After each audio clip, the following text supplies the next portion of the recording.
Jeb Bush. Now recording, All right. and then I would click, if I were you, I would click go live, and then take this. You're gonna need this for ones and twosing.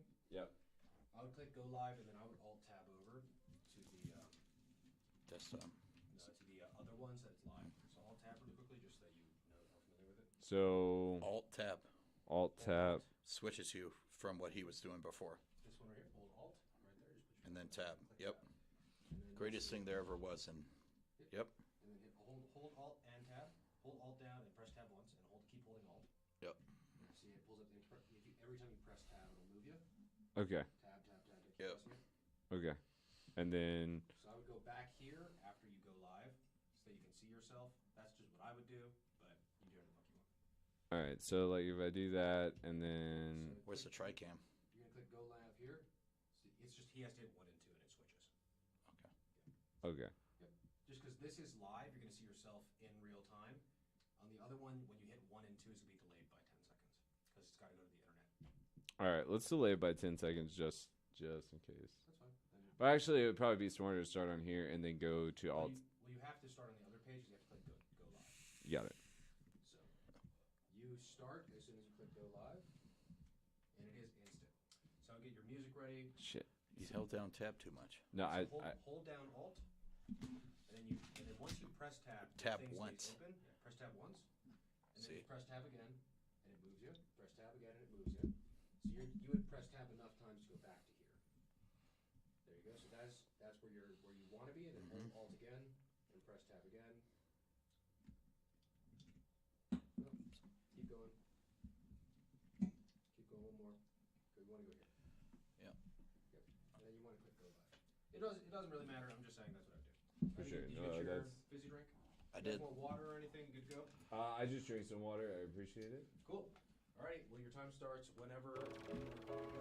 Click go live and you're off. Just know that I would start with your music roaring.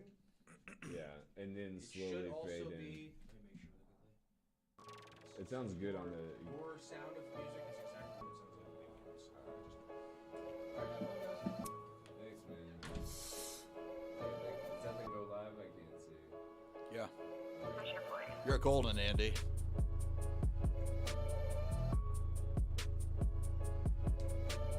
Live from the Cheeseburger Nebula. It's your boy, the Reverend, the Doctor, William Stewart Bonnie. I am joined here today by Chris as well as Tom, and we are doing the damn thing. What up? How's it going, everyone? It's going great. What we're going to be doing today is got sports. So we decided, Chris and I are very into Game of Thrones. Tom's seen one episode. That was this Literally. morning a few hours ago. So he saw episode 2 of It was season epic. 7. So that's pretty fun. Chris, my brother in arms, not a sports guy. So what we're gonna do is we're not gonna put anybody under pressure. We're just gonna ask them some kind of vague questions, but we're gonna break down each on both sides because that's what we do. This is Cheeseburger Nebula Galactic Press. I want to also let y'all know that we have a book coming out very soon. Estefania Munoz. Sometimes things don't work out, and that is going to be released at June 7th at Still Sellers. And May 24th, we have a show at Book Bar, including Dylan Krieger, Joshua Robert Long, Emily Marie Passos Duffy, Tamika Coleman, Billy Burgess, Stephanie Kaler, Kenny Garcia, Franklin Metropolis. If he can make it, he might have to work. But it's going to be people from all over the United States. And the second night is also going to have Mallory Smart of Malden House, as well as just a bunch of people who I respect and love from all over the United States as a whole. So, Chris, I wish I knew that many people. Welcome to your 30s. Ah, I'm 30. So touche. Actually, I'll be 30 next week. Or 2 weeks from now. Ooh, little baby. Do you remember how to switch cameras? Casa Bonita? There we go. I switched the cameras. I did it all on my own. So, after I have set up what Cheeseburger Nebula is up to, because this is live from the Cheeseburger Nebula press, there are tons of literary and artistic events going on all over the country, all over the city at the moment. And with Rhinoceropolis being back open, it is a beautiful time. So, this isn't about a love fest for Denver. This is about a bunch of geeks who like to sit around and talk about sports and other stuff. So, I think we're going to start with Game of Thrones today. What do you think, Chris? I'm okay either way. Yeah. So, let's start with Season 7, Episode 1. So what did you garner from it? What did I garner from it? No. Well, they're doing a great job of setting up the end game. Everyone's True. where they need to be for these 6 final episodes. All the pieces are in place, and now it's just going to be fun watching them all fall. Yeah, and it's no Avengers Endgame, which we will be reviewing in the next couple weeks. We want to give everybody a little bit of a chance to actually view it before you get spoiled by anything. But I found it to be one of the better setup episodes, because you always get into, there's always going to be setup episodes in every show. You know, that's one of the great things about, one of the things I loved about Twin Peaks is the setups meant nothing. You know what I mean? Like, they were always just kind of like, oh, what the hell? But they were still really well done. They absolutely were. So let's start off with kind of, and Tom, you know, jump in if you want, but you're not going to know shit about this. Westworld. Yeah, Sopranos. Winterfell is loading up. They are just, you know, I mean, Cersei is, you know, garnering her army, but Winterfell is like basically all of the anti-heroes that you rooted for the entire time are all kind of coming together. And the dynamic between Sansa as well as Daenerys is awesome. It's a great, palpable kind of like, I'm the queen, you are a part of my kingdoms. You know what I mean? And Sansa, I think, has a lot of respect for that, you know? I think there is definitely some, like, ego crush. She's actually kind of more or less furious, as the North would have been an independent kingdom before Jon bent the knee. So she's basically seeing Daenerys as an usurper, which is what, you know, which is funny because Daenerys has been after a throne stolen by an usurper for the past 7 years. Well, since the show came out in 2011. Since Ned got beheaded, basically. Since Robert's Rebellion. And I guess the Red Wedding, too. God, there's so much death in that show. I can't keep up. Fucking. It's been on that long. Yeah, started since 2011. 2011, yeah. And if you love Parks and Recreation, please watch Game of Thrones, because there's the most random series of references in that show I've ever seen in my life. It's phenomenal. It's hilarious. Let's see. Another thing that I thought was really interesting, and yes, I have notes because this is a very intense show. Thank God you're a writer. Yeah, thank God. So, what do you think about Tyrion coming back from the Iron Islands? Theon, sorry. He's gonna die. Yeah, I don't think there's any question he's gonna die. He's gonna sacrifice himself. I mean, he's basically been trying to sacrifice himself the entire time. And he's got a lot to atone for.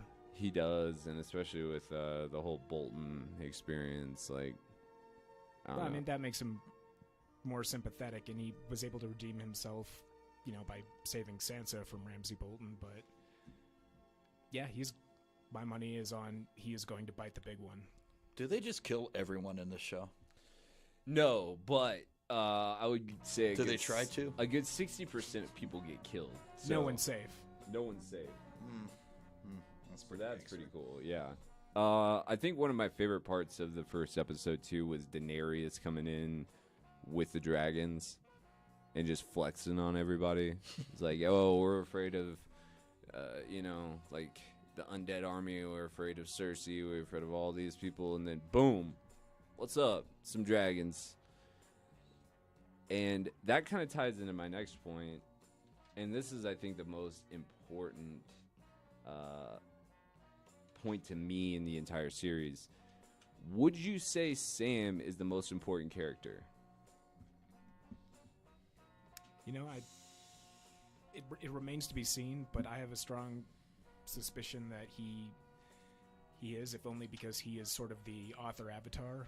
Like, I'm pretty much all but certain that the show is going to end with him sitting down to write A Song of Ice and Fire, like a historical chronicle of everything we've just seen. Well, when we take into account the way he treated the wildlings, the way that he basically was able to come up with, the dragon steel glass to be able to fight all the dragons. First person in this recorded history that we understand that actually killed a White Walker. His knowledge, he's like a cockroach. His ability to survive, I think, is one of the most amazing things that I've seen in the entire series. It's not the most flattering comparison, but I see where you're going. Yeah, well, in a time period like that, like, I think survival is key, so I don't know if there's actually any other reason, how else do you gauge these people besides the people on the thrones, Because even a lot of the people on the thrones, not safe. So from that standpoint, he's been low-key.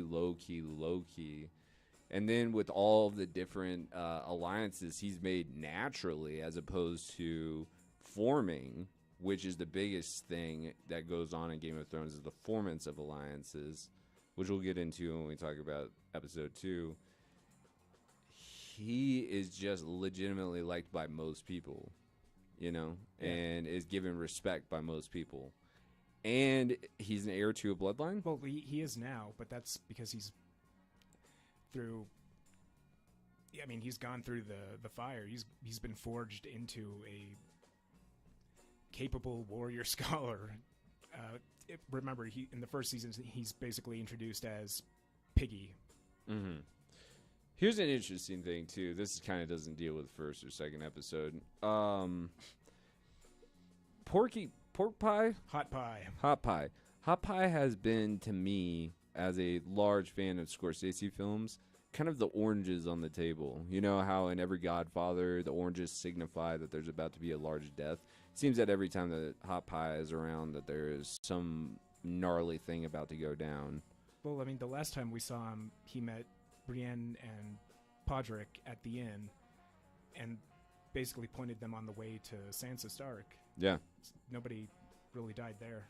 Yeah, exactly. That's what it's more so of like a catalyst, I guess. Maybe they're waiting on it. They're waiting on it. That was about to say. I mean, I feel like with Daenerys and Sansa's relationship, like, someone's got to give, And Jon, more than likely, is going to be the death of Jon Snow, and that's going to reunite them. That's kind of how I feel. That's speculation. He's been dead before. He's dead 3 times, but I mean... Really? So is Tony Stark, yeah. So what do you think of episode 2? I liked it. Like I said, I had no idea what was going on, but it was pretty entertaining. I'll give you guys that. I mean, phenomenal. Like I said, I like Westworld, man. Like, I like the thought of autonomous robots going completely berserk and killing people. I think it's very interesting, and it depends on your definition of sci-fi. Do you like it violent or do you like it not so violent? Do you want to watch Babylon 5? Babylon 5 was not that violent, and neither was Star Trek, which I also love. That's exactly what I'm saying. Is like those are the types of sci-fis that aren't violent. Yeah, Babylon 5 had a lot of space violence. It did. A lot of people blow up in spaceships. A couple of planets are just... But they get away with showing that on TV, yeah, you know what I mean? exactly. Now they have to go these other avenues. It's PG violence. Yeah. You know what I mean? Yeah, but you also get some up-close and personal stabbing. Yeah, Shout out I to like Walter Babylon Koenig. 5. I'm not going to lie, but... Good. I mean... This is a Babylon 5... Just think of the fanboy premise, group. though. I like the premise, I guess, is what Okay, I'm going to say. all right. Just sidebar for a second. All right. Babylon 5 was actually written by the same guy who wrote Deep Space Nine? No, Babylon 5 is the project of separate. J. Michael Straczynski, who's written a lot of comics. Deep Space Nine was developed by. Gene Roddenberry. Well, No, he was dead. He was dead. He died during TNG. Oh, Franks? You've got like a bunch of different people who helped bring Deep Space Nine. You've got like Robert Hewitt Wolf, who later went on to do Andromeda, which is really That was a good show, disappointing. too. We have Was that the Kevin Sorbo one? yes, God. disappointed. Yeah. Kevin Sorbo is just god awfully disappointing. We've also got like Rick Moranis? Berman. No, Rick Berman, Brandon Braga, and the guy who rebooted Battlestar Galactica, Ronald D. Moore. Oh, that was good. The Battlestar reboot was good. Yeah, I thought it was better than the original, to be honest. I mean, Starbuck, it's a... Anyway, I found it hugely entertaining. I think it's pretty easy to exceed the original. It is. Oh, come on. All right, so back It to was Game so of... lame back in the day, but... No, it's very fun. It's very campy though, and it doesn't own up. I don't know if it owns its campiness. That might be worth revisiting. We revisited what, like last year? Oh, Andromeda. Sorry. No, the Battlestar. original Battlestar Galactica. Oh, okay. Yeah, Dwight Schrute approves, so that's all that matters. Anyway, we're gonna go on to episode 2 because Game of Thrones is cool and whatnot, but like it's such a complex series, and like honestly, mostly waiting for episode 3 through episode 7. So this is all set up. Everything that we've seen so far has been set up. All 70 hours of the show so far. All 70 hours of the show have been set up, so that's cool. It's all leading to tonight. So if you like reading 9 books in a row, there you go. Well, it's TV. You don't have to read. Yeah. Well, yeah, exactly. It shoots the info right into your eyeballs. Yeah, half the info. I am so smart. SMRT. I am so smart. Smart. A gime? What's a gime? Oh, A dime? Like a... gime. A gime, yeah. All right. So, a funny thing about the third episode, which airs tonight of Game of Thrones, it is the largest battle in cinematic history. What? Largest battle in cinematic history. So, Okay. it's probably going to be an hour of just fighting. Probably. Or And- I think it's an hour and a half. An hour and a half, yeah. It's going to be, because like the first 2 episodes cost 10 million, it's all very... Well, in like season 6, they started costing $10 million a piece. Now they're up to $15 million. I mean, they are sparing no expense. Well, good. It's going to be awesome. Well, because, I mean, when you look back at 6 Feet Under and The Sopranos, Curb Your Enthusiasm, those didn't cost that much money. Yeah, but they Yeah. were paying the actors there. That wasn't like CGI and all the stuff they're doing in Game of Thrones or Westworld. Except Well, Larry David did have a dragon. Oh, really? He would need one. Pretty good dragon here. Pretty good dragon. So, all right. So at the very beginning of episode 2, we've got this little like grill session, and it's kind of reminiscent of the first, before Sansa and Arya's, and I remember the Queen before the Red Wedding. Well, considering, I mean, it's definitely Jaime's trial, and considering the few other trials we've seen, this one was actually pretty formal. Yeah, this is a very formal trial. This is like actually like... No, I mean, it wasn't like, by our terms, it was not very formal at all, but compared to things we've seen before, Well, maybe I mean, outside of Tyrion's That's trial. arguably in the, the system that we live in right now, but, They were able to hold a trial in which nobody's head was crushed. That's a good point. All right. Okay. So, Jaime, Bran, and Sansa, or Bran, Sansa, what the fuck? Arya? Arya and, no, Arya's staying in the background, remember? Jon Snow and Daenerys are all grilling Jaime. And Jaime puts up one of the best defenses I've seen since probably like Devil's Advocate, Shout out to Keanu Reeves. Yeah. Okay. That great legal thriller. Oh, it's a beautiful legal thriller. That was a good movie. It really is a good movie. And when they get to Bran, I think one of the most powerful fucking things that they say in the entire series is Bran says something along the lines of the things we do for love. Kind of referencing that, okay, like he's Jamie's in love with Cersei. No, it's the words Jamie spoke as he shoved Bran out the window at the end of the first episode. Touche. But still, that's sort of some kind of healing. That's some kind of like recognition, kind of healing, full circle thing that went on. So I thought that was a really cool thing for them to kind of like reference back to it and be like, you know what, like Bran has become Three-Eyed Raven, whatever the hell he is at this point, and But he's not above a good burn. above a good burn. And also in the first episode, whenever Jamie and Bran run into each other, it's just like one of the most intense scenes, and nothing happens. You know what I mean? Not many shows introduce brother-sister incest in the first episode. Yeah, well, and pushing children out of a window in the first episode too. It's family entertainment. High quality. Yeah. Jesus. I thought Al was bad when he reached down and scratched his nuts, you know? I mean, they used to give us shit on that when we were kids. Don't watch this. But, man, Game of Thrones takes the cake. Yeah. Ay, ay, ay.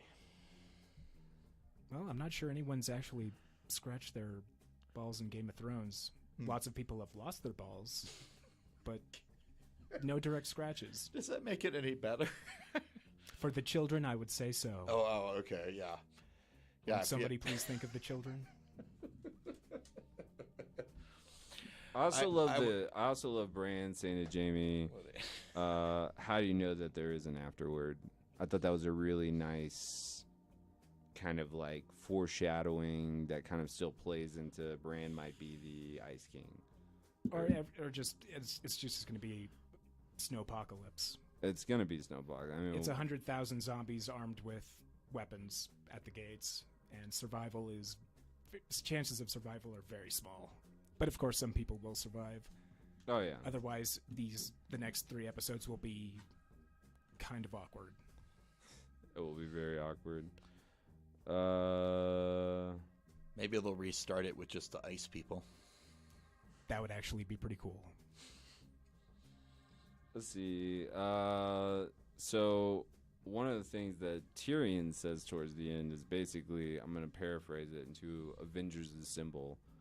It's basically like, well, Cersei's got a whole bunch of mercenaries and all of this other shit. Like, we just need everybody. Well, Cersei's forces and the mercenaries are all in King's Landing. They're thousands of miles away. For now. I mean, that's just now. Yeah, but they're not where they are needed. That's true, but didn't in last season they send Cersei a zombie? Yeah, to try to get her to join the cause. Yeah. And she said she would, but she didn't. God, I really. The thickness. Yeah, no, it's a. Because Tyrion says something to the effect that we're all going to die. You know what I mean? Like, and that's just basically what's gonna happen. Night Watch is gone. Winterfell's fallen. Iron Islands can't do much. Like, outside of that, House Baratheon killed everybody. I mean, House Baratheon right now is basically Gendry. Yeah. He's a bastard. Yeah. Everyone else is, well, unless someone's at Storm's End, keeping the fires lit, everyone else is pretty much gone at this point. Yeah. Okay, so what are your thoughts on the rest of the season? Who do you think is going to end up on the Iron Throne? Speculation. I think Sansa. You think it's going to be Sansa? Yeah. Actually, I'd side with that. I think that's actually a pretty logical actually idea. She's already shown that she's a survivor and she's a consummate politician. And of course, she learned from all the most ruthless people in Westeros. Was that the redhead I saw in the episode? Yes. She's also an X-Men, yes. She looked pretty badass. She is a badass. She's been through. I don't think they can kill off that chick that rides the dragon. So is that Theone or whatever? Or? Daenerys? Well, I mean, like Daenerys, I feel like kind of has like her and Jon Snow. I feel like are both kind of on this like collision course to death. I think honestly, if anybody's going to survive, it's Cersei. That would be. I mean, That would- rats figure out how to stay alive in any condition. That's all I gotta say. Little marmots can do whatever the fuck they want. You want a whore, buy one. You want a queen, just figure out where the next strongest rat is and let it run your kingdom. That's basically how I feel about that. 'Cause Cersei is, regardless if you're doing it for your family is all pure bloodline. That's all based on incest, so you suck. Yeah. Right? Well, that's Tom? why I never got into it. I was just like, ew, gross. Anyway. That's me. No. Let's get Tom's opinion on this because we're about to. It's entertaining. I mean, I watched it with you guys. I thought it was cool. I just happen to like Westworld. Like I said, I like Okay, so crazy robots going nuts on people. I find it entertaining. Different strokes for different folks. That's right. In 45 seconds, I want you to give you what's a better reason to watch Westworld. What's your favorite? Oh my God, think about it. I mean, you guys haven't watched it, but imagine that you're a semi-autonomous being and you come to have consciousness because you're explained this by the guy that built you. But I'm not going to ruin it, but I mean, there are several factors where your consciousness comes less than you would like, but you get there and then you realize what you are and how humans have mistreated you for years. And so you want to battle back. I mean, I find it very interesting because I think that it is a reflection of what is going to happen in our society in the next 50 to 80 years. AI is going to take over. Ridley Scott and all of them with Blade Runner were not nuts. Yeah, there are going to be a lot of aggrieved Roombas.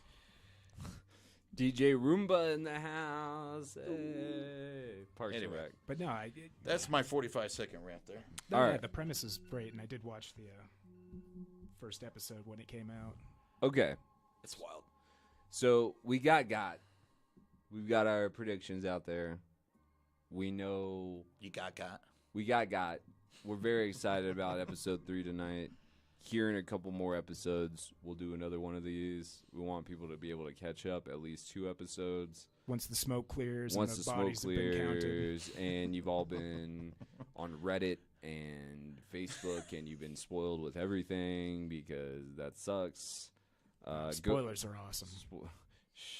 I looked into spoilers for Avengers Endgame, made it even better. Okay. It's all about the journey, folks. Isn't the journey of the first 21 movies? That is a You lot. would think. you would think. Then you go see it. I saw it twice this week and I'm like, the hell just happened? I don't know. Somebody died. Cool. All right. So right now we've got a poll going. What do you like better, Game of Thrones or basketball? Because we're about to slide right into basketball and NFL draft because that started. So what do you want to start with the NFL draft? Or you want to start with playoffs? I think playoffs might be a little bit shorter. I could start with the Nuggets. Yeah, let's start with the Nuggets. All right, Tom Capon, lay us down because right now I'm a Nuggets fan today because they just beat the San Antonio Cold Spurs. day in hell. Cold day in hell because they beat the San Antonio Spurs. Once the Mavericks get their stuff together, Mark Cuban, this is at you. You better build a good team. I don't think it'll happen. It But the Nuggets last night, I mean, they almost gave it up. It was pretty hairy. It was a hairy game. I was jumping up and down. I was It's like, Greg you guys are going to blow it. Popovich. I mean, it's Greg Popovich is the best coach in the NBA, and sometimes you don't even need the best team to have a winning series with the best coach. Oh, God, they didn't even belong in – they didn't belong in 5 games with him. No, they didn't. But he got the most out of the guy from Parker that played for CU for a year. I forget his name. What is his name here?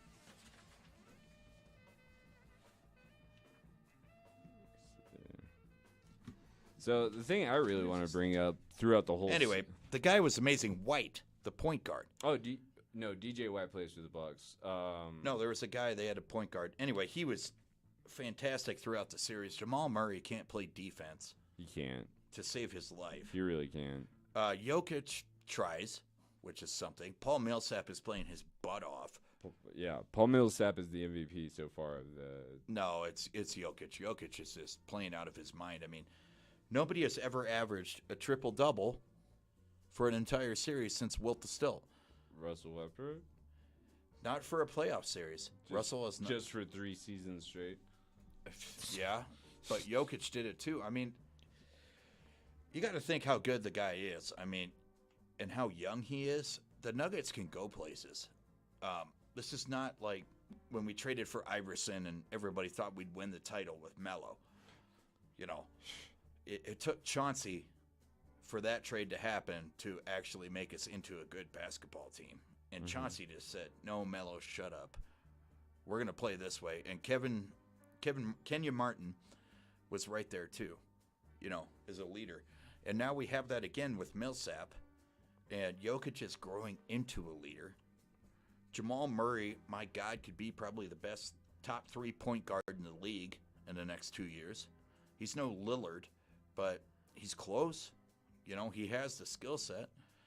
So I think the Nuggets can take it down in the next series. I'm very proud of him for beating Popovich because he pulled out all the stops and tried everything, and DeRozan was good in certain games.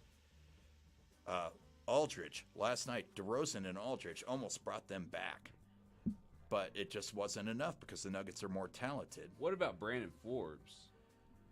Brandon Forbes. Exactly. Brandon Forbes almost kept them in the game last night. He is number 11 for the Spurs, I do believe. That guy, does this even have his stats on there? Should. It has everyone. I don't see him. I think you got the wrong guy. Anyway,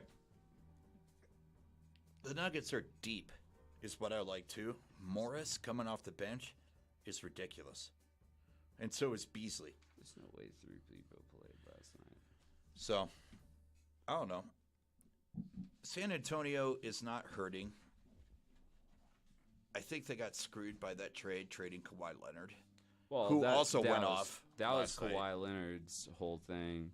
And speaking of Kawhi Leonard, just gonna, do a little plug. Yeah, he went nuts. He went nuts. What did he shoot here? And if you're interested in basketball today, 3 p.m. Warriors Rockets start. That's gonna be a phenomenal series. That's gonna be one. And of the best. Bucks in Boston are playing too. And Bucks in Philadelphia are playing, or Bucks in Boston are playing too as well.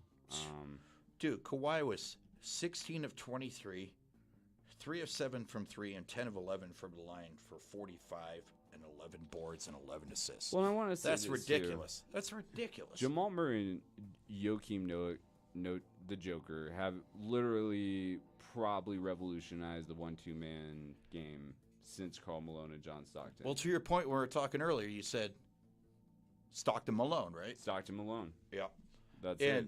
And I agree, but they do the pick and roll better than anyone I've ever seen. It reminds me of Derrick Rose. You know when he used to play with Joakim? No, not him. Gibson? Yes. Yeah. Or no, Tyrese Thomas. Oh, Tyrese Thomas! Wow, The we're big going tall guy from way LSU. back. Yeah, oh way- my God, man, Him. they were perfect at it. Absolutely. And neither one could shoot. And now with both of these guys able to shoot and knock down mid-range jumpers, floaters, what have you, they both can do that. And then Jokic's ability to pass is just revolutionary. I've never seen it. I know that you are the basketball encyclopedia, but I've never seen this, dude. I haven't seen it either. I was also going to say Jamal Murray has been one of the best ISO players I've seen since Kobe Bryant to enter the league. God, did you see him cross up the guy last night? Yeah, absolutely. I thought it was just insane. I didn't. Iverson did a Jordan. It was ridiculous. Yeah, exactly. But I really feel like that second quarter, like it felt like it was going to get out of hand for a little bit, but that Jokic block and then the Jokic dunk with the 6-0 run, that to me sealed it. Well, Will Barton showed up too. Will Barton a showed little up. bit. And he tried to give the game back. Gary Harris showed up just with his energy. Gary Harris is so damn good. He's so underrated, man. He's one of the most underrated players in the NBA. Like he shut down DeRozan pretty much for the series. Yeah, DeRozan got his. But, they weren't impactful baskets. The thing about it is Mike Malone's the coach, right?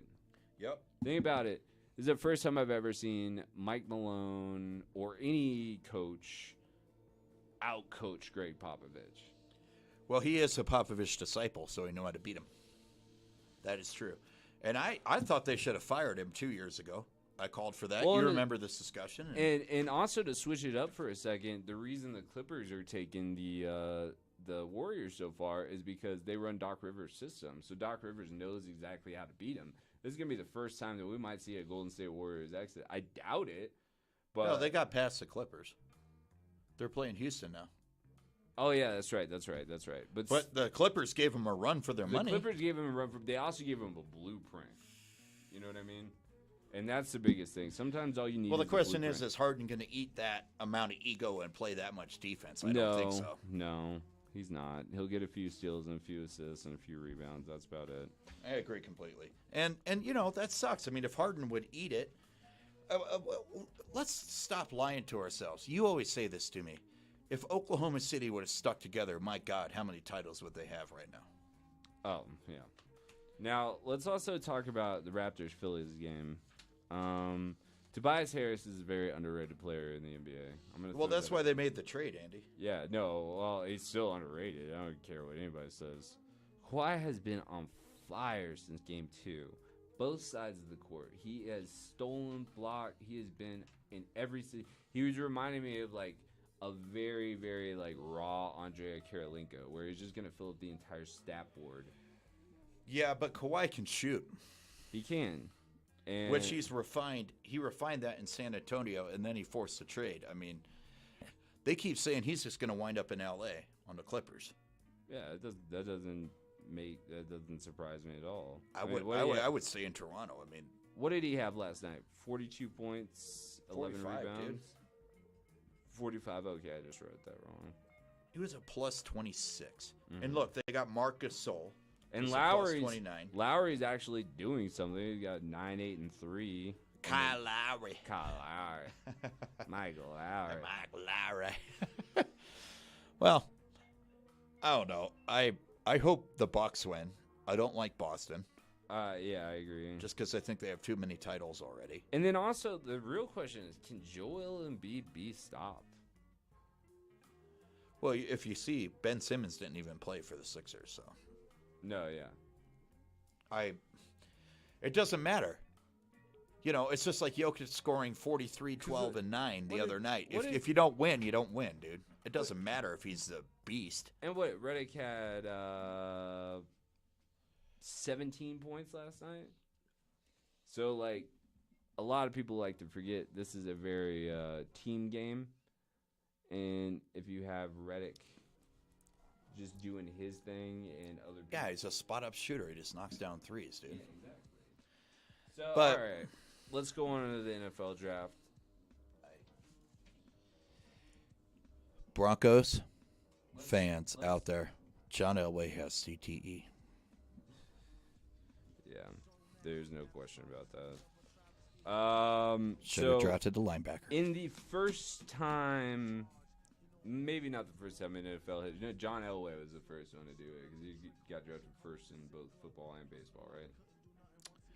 Yes, that's correct. So Kyler Murray was the second player in NFL history to be drafted number 1 overall by the Arizona Cardinals and number 9 by the Oakland Athletics. I think it was 8, but yeah. Somewhere around there. Yep. And the thing I'm most concerned about is, yeah, you got Larry Fitzgerald. What the hell's going with your O-line? Kyler Murray is about to struggle and get his ass beat for the first couple of seasons if he stays there. I think they're stupid enough to actually play Rosen this year. I think that's what you do is you sit him for a year. You let Rosen get fucking just destroyed and then just go from there. Well, that ain't fair to Rosen. Well, it isn't, but also this is a business. Joey Bosa's little brother from Ohio. Number 2 to San Francisco. These are all mock draft, by the way. We're going to just cover the first 10 and then our teams. What do you think about Nick Bosa at San Francisco?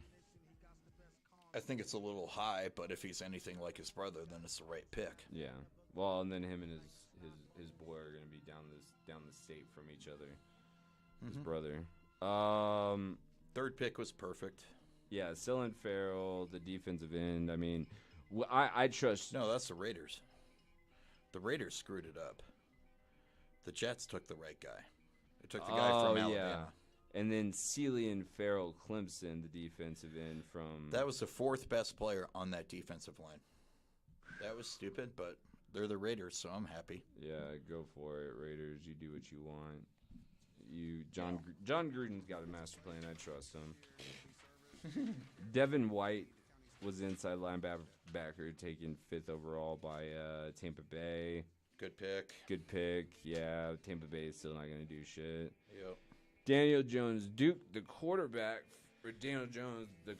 from Duke, one of the worst picks in recent memory. Ever, possibly, because you're drafting an ACC quarterback in the first round. I don't understand that at all.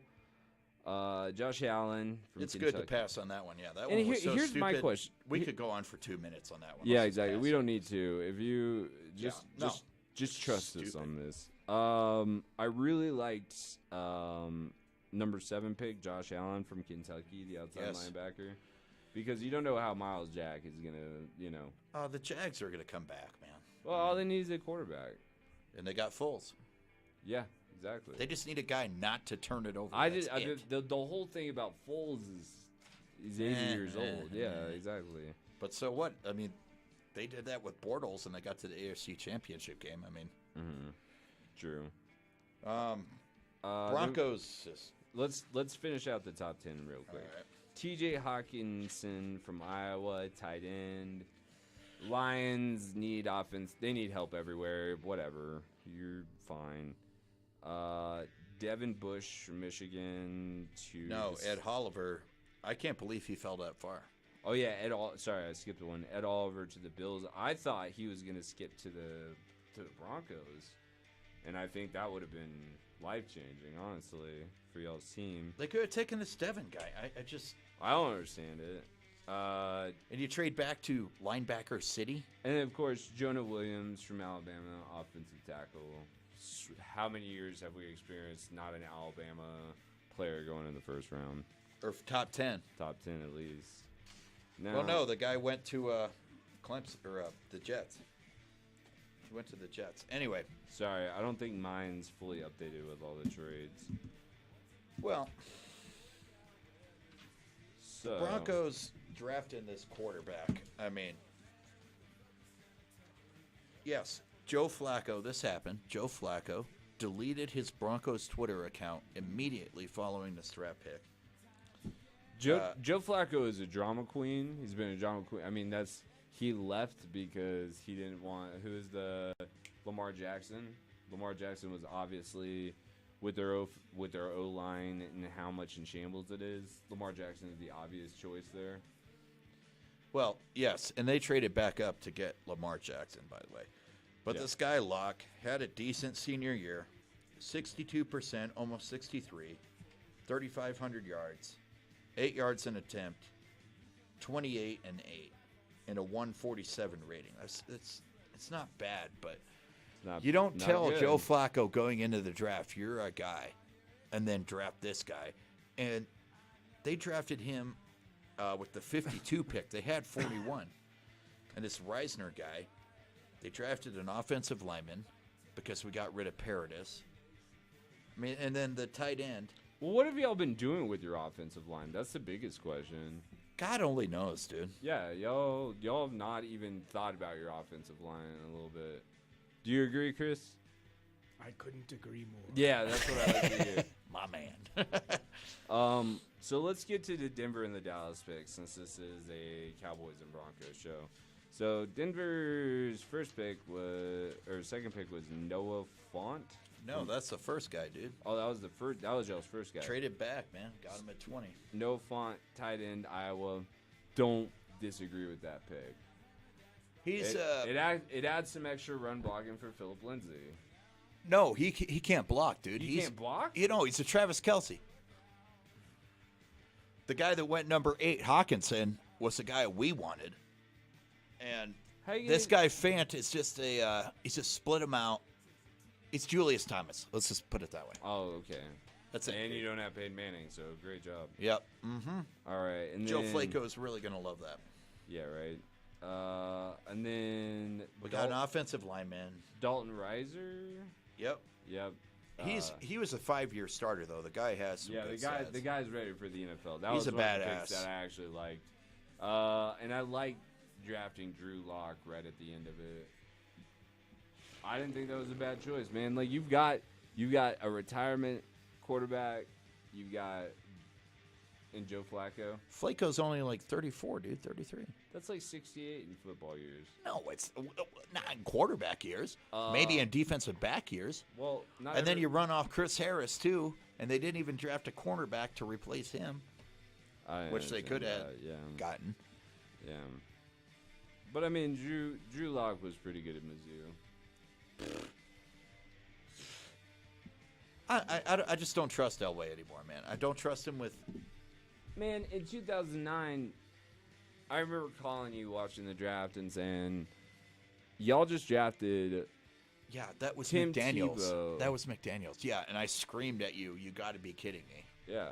No, you think that was just Josh McDaniels? You don't think that had anything to do with it? Elway wasn't in charge at the time. Yeah, he was. No, he wasn't. Nope. That was the year before Elway took over. Wow. McDaniels drafted Tebow, Demaryius Thomas, Matt Paradis. He drafted like half the team that Elway has stuck his back out on. And then he got Von Miller to fall into his lap. And then he got Peyton Manning to come here. That's All right. it. That's all John Elway has done. So I think the real question from here on out is, where do you think the Broncos are going to finish in their division? Third Okay. at 7-9 Think or 6-10. I think the Cowboys will finish second. Just because Ndamukong Suh is looking for a one-year contract with either the Giants and or the Cowboys. Sue re-signed with the Rams, I thought. No?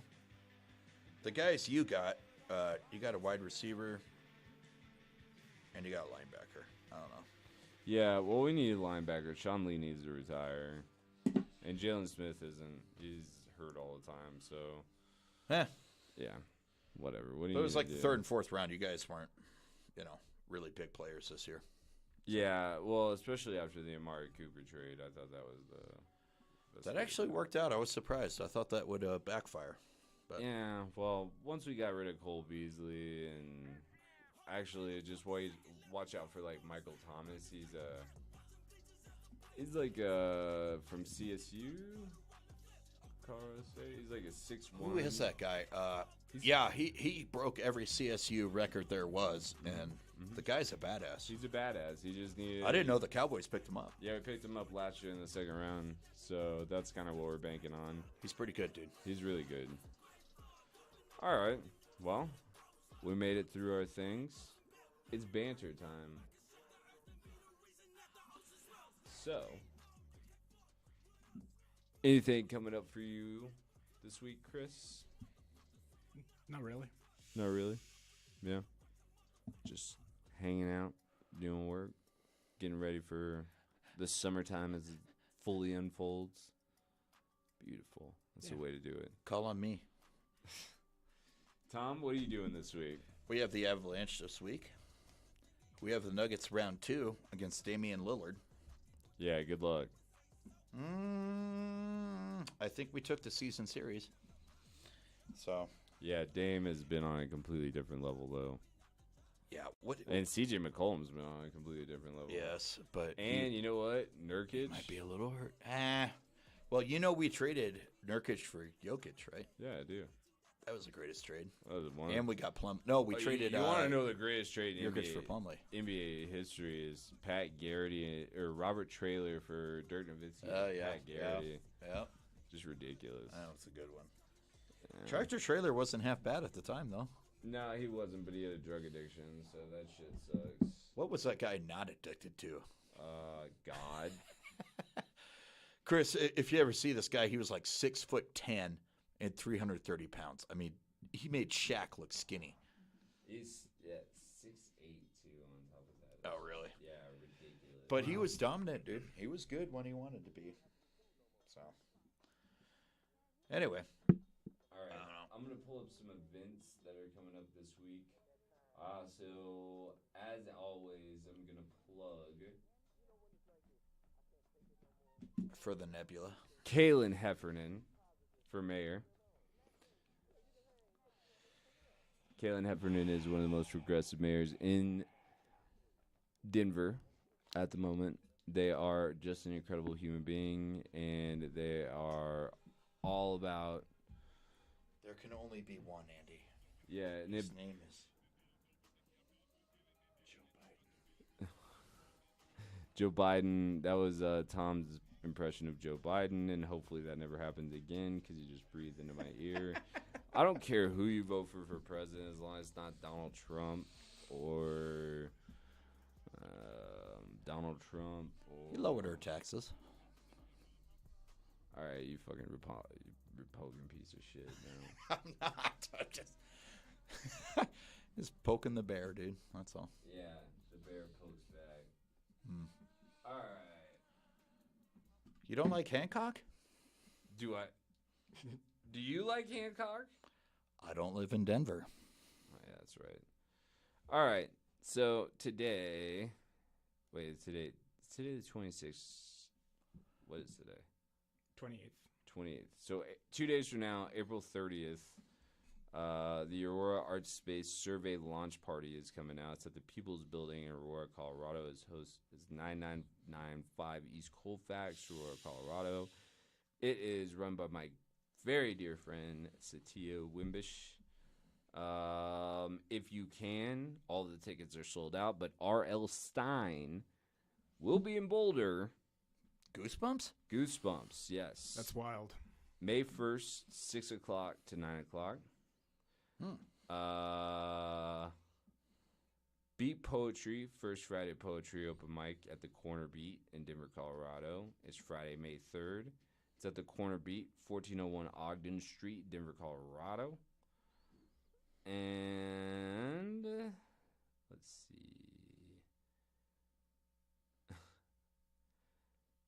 South Broadway Ghost Society.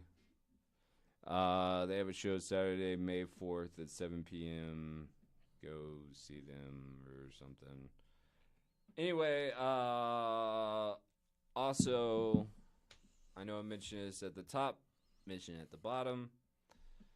Cheeseburger Nebula Galactic Press will be releasing Estefania Munoz's Sometimes Things Don't Work Out at Still Cellars, a distillery and art house in Longmont, Colorado on June 7th at 7 p.m. Also, May 24th, we will be having a very Cheeseburger Nebula weekend. Does it include cheeseburgers? Probably not. There will be a lot of wine. It's at Book Bar, so yeah, you can get real drunk if you want to. Just don't get too drunk because I will actually throw you out because Nicole is the homie. Love you too, Boglin. Yeah, well, it's not about love. It's more so about respecting people's personal space. All right. So we're going to have readers from all over the country. And that includes Asia Fox, who is going to be representing Denver. Ariel Roberts, who for the past 3 years has represented Tokyo, Colombia, and Italy, as well as LA. She is back. She will be representing Denver. Billy Burgess will be representing LA. Dylan Krieger will be representing Baton Rouge. Emily Marie Passos Duffy. Eldon, a.k.a. the queen of Queens shit, will be representing Boulder. F. Simon Grant will be representing some small portion of South Carolina that I don't actually know where. Gina Tron will be representing New York City. James Brunt will be representing Denver, Colorado. John Burroughs will be representing Cleveland, Ohio. Joshua Robert Long will be representing Eugene, Oregon. Kenning Jean-Paul Garcia will be representing Albany, New York. Mallory Smart will be representing Malden House, based out of Chicago. Stephanie Kaler will be representing Los Angeles. And Tamika Coleman will be representing Denver, Colorado. There will be not just Cheeseburger Nebula Galactic Press, but also Spit Poet Zine. that is run by Cato Foster. Because we are all homies and all of us homies support stuff. I want to give a big shout out to Tom Capon for being on today, Christopher Overton being on today, and everybody who tuned in and everybody who shows up at all the events. Y'all have been wonderful. Y'all have been wild. You've done things that are completely out of the unexpected. And if you ever have any idea about what the show should be about, send it to me. I will send it directly to my junk mail. I love you, and have a great night. Valar Dohaeris. Kapla! Kapla! Kapla! I think that's... Is that how I end it? I would say so. I can't read it. Oh, down.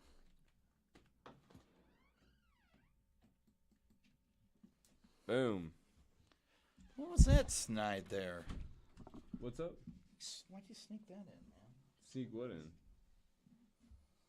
This wasn't nice. All right. Well, what did I sneak in? Mistake this. Do you want your audio in Limo? Yes, if you would send me the audio to Cheeseburger Nebula at gmail.com. What I would suggest is actually you log in, and I just put it on your drive. Otherwise, Oh, on the Google Drive? Yeah, perfect. Send it to me, would you? Yeah, I'll send it to everybody. go ahead and log into that. You can go over here. Yeah, I'm gonna do that over there. Thank you, Ryan. You Yeah, thanks. looking phenomenal host as well. And We I'll had be plenty of people who watched. There you go. Not many. Whatever. Oh, how many was it? People? I didn't see total, but it was a fair amount. You had a peak. I think you had 8 people at one time watching at once, so that's pretty good actually. Cool. Spreading love. But you can look on Facebook; it'll show you the total views. It takes like 5 minutes to finish its upload. Although one thing that's sort of frustrating about Facebook and going live there is it only lets you stream to 720, which is kind of annoying. But looks Oh, really good on to the phone. Pete. Like statistically too, like 80% of all media now is consumed on phones. It's really trippy to think about. Wow. So does it fuck with the audio or just with the No. video? Audio is still high quality bitrate audio, but it's really just the video quality. That's all I care about. Yep. You can do it. All night long. Does that even have a list of... Sorry. Hopefully we didn't and you're not, none of them are go off too much. Oh, no. I mean, Like, you saw me when you guys were doing Game of Thrones. I'm just like chomping at the bit, and you were kind of chomping at the bit too. New episode tonight. It's a weird dynamic. I thought it worked out pretty well. I want to make you all uncomfortable.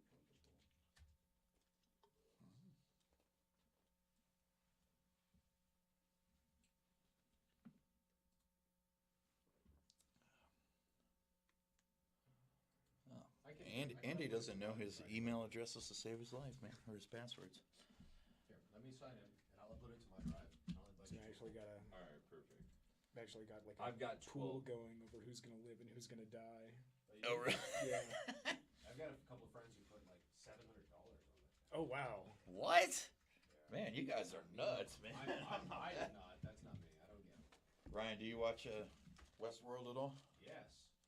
The next season isn't out yet, is it? No. I just got caught up on season 2 because It's fucking great. they had Watch Week while I was in Hawaii, so I watched it at night. There you go. Use it. Would you mind including me on that too? Sure. Okay. I'll create a folder just